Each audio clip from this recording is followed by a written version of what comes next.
जो पूल आहे याच्या दोन्ही बाजूला तुमच्या जमिनी आहेत.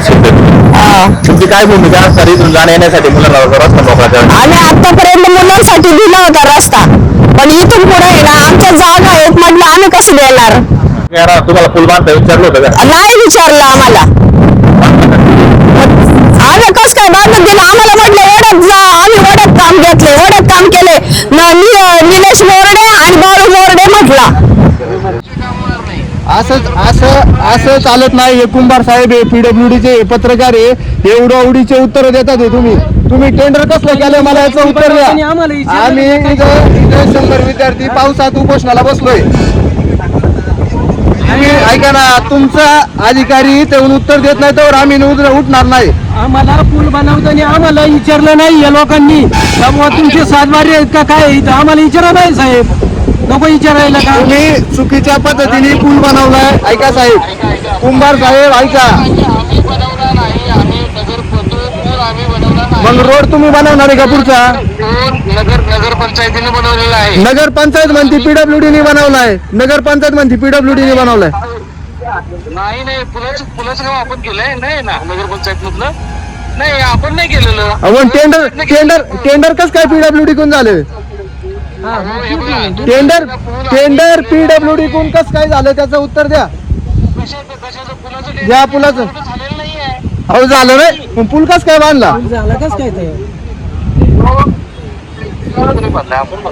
मग कोणी बांधलंय सर? तुम्हाला माहिती नाही, माहिती घेऊन बोलत जा जरा. हे बघा हे गोंधळलेले अधिकारी. हे बघा आम्ही या पावसात इथं बसलोय, आम्ही इथून उठणार नाही साहेब. तुमचा अधिकारी जवळ येऊन आम्हाला पुढचं उत्तर देत नाही का? नगरपंचायतील हद्दीतील खडी नाला ते चांडवली रोड पर्यंत रस्ता करणे असा त्यांनी काहीतरी मला एक आता VR सरांनी पवार साहेबांनी नगरपंचायतच्या पाठवलेला आहे. परंतु मला जर म्हणायचे जर रोडची जागा आहे, आज मनसर नगरपंचायतने या ठिकाणी जो पूल केलाय त्या पुलाच्या संदर्भात आम्ही विद्यार्थी संघ अण्णासाहेब आवटे कॉलेजचे सर्व प्रतिनिधी आणि सभासद या ठिकाणी आलेलो आहोत. हा पूल करत असताना नगरपंचायतने जो पहिला एस्टिमेट होता किंवा जो पहिला पूल कसा करणार याची जी हे होती ती चेंज करून यांनी पूर्णतः चुकीच्या पद्धतीने या ठिकाणी हा पूल बनवलेला आहे. हा पूल बनवला असा की याला पलीकडे जाण्यासाठी रोड नाही आणि अलीकडे जाण्यासाठी रोड नाही. पूल हा मध्यभागी बांधून ठेवलाय. हा पूर्ण निधीचा गैरफायदा करून चुकीच्या पद्धतीने पूल बांधलाय.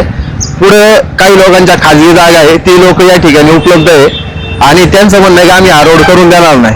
आणि आजची परिस्थिती पाहता हा जो हायवे हा बारीक पडत असून त्या ठिकाणी त्या दिवशी एक आमच्याच सहकार्याचा ऍक्सिडेंट झाला. त्यानंतर आम्ही त्या ठिकाणी स्पीड ब्रेकरची मागणी केली, परंतु स्पीड ब्रेकर पण अशा पद्धतीचे केलेत की 4 दिवसात ते बसून गेले. आणि आता हा जर पुण्याने विद्यार्थ्यांसाठी जाण्यासाठी केलाय आणि कॉलेजच्या मागणीवरून केलाय खास, तर कॉलेजने लक्ष घालून हा पूल करून घ्यायला लागत होता. परंतु त्या ठिकाणी हा कोणाच्या सांगण्यावरून चुकीच्या पद्धतीने केलाय का केलाय ते माहीत नाही. पुढे या ठिकाणी तिकडे जाण्यासाठी रोड नाही आणि इकडे जाण्यासाठी रोड नाही. तर आमची प्रशासनाला अशी मागणी आहे का रोड हा तुम्ही कसा चालू करणार आहे आणि जर त्या खाजगी जागा आहे तर त्या तुम्ही विकत घेणार आहे का? नाही तर त्या उरलेल्या जागेत तुम्ही रोड कसा करून देणार आहे? जर अर्धा पूल जर खाजगी जागेच्या रोडने येत असेल तर तुम्ही हा रोड कसा चालू करणार याने प्रशासनाने देऊन उत्तर द्यावं. आमची एवढीच मागणी आहे. आणि हा चुकीच्या पद्धतीने जर पूल झाला असेल आणि हा रोड जर पुढे होणार नसेल तर आम्ही विद्यार्थी या ठिकाणाहून जाणार नाही जोपर्यंत प्रशासन या ठिकाणी येऊन उत्तर देत नाही का पुढे रोड कसा करणार आहे. त्या निमित्ताने मी आलो होतो आणि माझं स्वतः की या ठिकाणी जो अपघात झाला त्या दिवशीचा, तर त्या स्पीड ब्रेकर बसवलं कोणी श्रेय घेणं, स्पीड ब्रेकर होणं महत्वाचं होतं. आपण 15/3/2026 रोजी नॅशनल हायवेच्या अधिकाऱ्यांशी या संदर्भात संपर्क केला होता. त्याच्यानंतर त्यांनी सांगितलं की हा रस्ता आमच्या हद्दीत येत नाही. म्हणून आम्ही नारायणगाव PWD या ठिकाणी त्यांच्याकडे गेलो तर त्यांनी आपल्याला लेखी स्वरूपात दिलंय का सदरचा रस्ता हा नॅशनल हायवेच्या अंडर येतो आणि नॅशनल हायवेचे अधिकारी सांगतात आपल्याला की तो आपल्या हद्दीत येत नाही. मुळात त्यांना स्पीड ब्रेकर बसवण्यासाठी आपण फोन केला त्यावेळेस त्यांनी सांगितलं का हा रस्ता आमच्या हद्दीत येत नाही आणि नॅशनल हायवेवर स्पीड ब्रेकर बसवता येत नाही. परंतु दुर्दैवाने एका लहान मुलाचा बळी गेल्यानंतर स्पीड ब्रेकर का बसले, कसे बसले याचे उत्तर सरकारी अधिकाऱ्यांनी द्यावं. साईड पट्ट्यांची व्यवस्था लवकरात लवकर करावी. दिशादर्शक फलकही या ठिकाणी नाहीयेत. परंतु हद्दीचा वाद या ठिकाणी महत्वाचा ठरतो. एक नॅशनल हायवेवाले आपल्याला उडवडीची उत्तर देतात, परंतु हा रस्ता नॅशनल हायवेच्या अंडरच येतोय हे मला प्रकर्षाने या ठिकाणी सांगायचंय. राहिला प्रश्न या पुलाचा, आमचा नगरपंचायत असो PWD असो यांच्याबरोबर कुठलाही वाद नाहीये. आम्हाला फक्त त्यांनी 2 शब्दात उत्तर द्यावं, पुलावर चढायचं कसं आणि पुलावर उतरायचं कसं, एवढाच प्रश्न आहे आमचा. आणि विद्यार्थ्यांची समस्या सुटावी जेणेकरून विद्यार्थ्यांचा संपर्क थेट हायवेशी येऊ नये आणि त्यांच्या जीविताला धोका पोहोचू नये.